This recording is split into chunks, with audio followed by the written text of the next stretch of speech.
નમસ્કાર દર્શક મિત્રો, હું છું આશ્લેષા પટેલ અને આપ જોઈ રહ્યા છો અરવલ્લી ન્યૂઝ. મોડાસાની સાર્વજનિક હોસ્પિટલમાં ફરજ બજાવતા ગાયનેક ડોક્ટર મેહુલ પટેલની બેદરકારીનો ચોંકાવનારો કિસ્સો સામે આવ્યો છે. જ્યાં દર્દીને પ્રસૂતિની પીડા ઉપડતા જીવન બચાવવાની ફરજ હતી, ત્યાં નિષ્ઠુરતા અને ઉદાસીનતા જોવા મળી છે.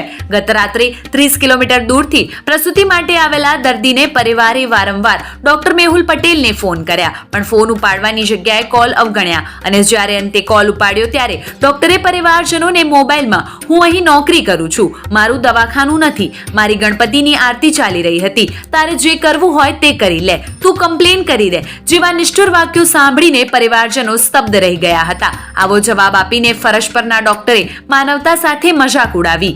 હોસ્પિટલમાં મુકાયેલા બીજા રિઝર્વ ડોક્ટર પણ ગેરહાજર હોવાના આક્ષેપ સાથે પ્રસૂતિ માટે આવેલા પરિવારને આખરે મજબૂરીમાં ખાનગી હોસ્પિટલના ડોક્ટરનો સહારો લેવો પડ્યો હતો. ગરીબ પરિવારને ભારે વેદના સહન કરતા પરિવારજનોએ સાર્વજનિક હોસ્પિટલની વ્યવસ્થા પર સવાલો ઉઠાવ્યા હતા. હવે પરિવારજનો રાજ્યના આરોગ્ય મંત્રી, જિલ્લા આરોગ્ય વિભાગ અને સાર્વજનિક હોસ્પિટલ તંત્ર પાસે માંગ કરી રહ્યા છે કે આવા બેદરકાર અને નિષ્ઠુર ડોક્ટર સામે તાત્કાલિક કડક પગલાં લેવામાં આવે. સવાલ એ છે કે જીવન બચાવવાના પવિત્ર ધર્મમાં જો ડોક્ટર આટલા નિષ્ઠુર બની જાય તો પછી સામાન્ય માણસ પોતાના પ્રાણની સુરક્ષા માટે કોના સહારે રહી શકે? વૈભવ રાઠોડ, અરવલ્લી ન્યૂઝ, મોડાસા.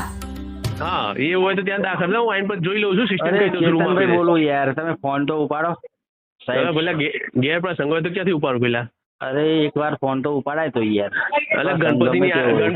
ગણપતિની આરતી ચાલતી હોય ક્યાંથી ઉપાડું? અરે પછી તો ઉપાડાય ને, કોઈ તો કોઈ જવાબ આપતા નથી. હા તો કમ્પ્લેન કરી ટ્રસ્ટ ઓફિસમાં જઈને મને હું કા કહીશ કે હા તે કમ્પ્લેન કર દો. હા કર દે કમ્પ્લેન, બરાબર.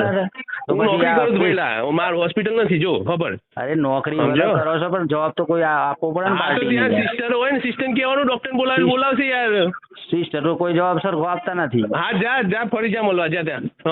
હા તો હું કરી લેજો કમ્પ્લેન ના મારવાની ભાઈ. કશું વાંધો નહીં. પેલા ત્યાં કમ્પ્લેન કરી દે. તમે પેશન્ટ તમારા ત્યાં આવે છે, શું કરવા આવે? વ્યવસ્થિત જવાબ આપ્યો. તમે વાત કરો છો ભાઈ.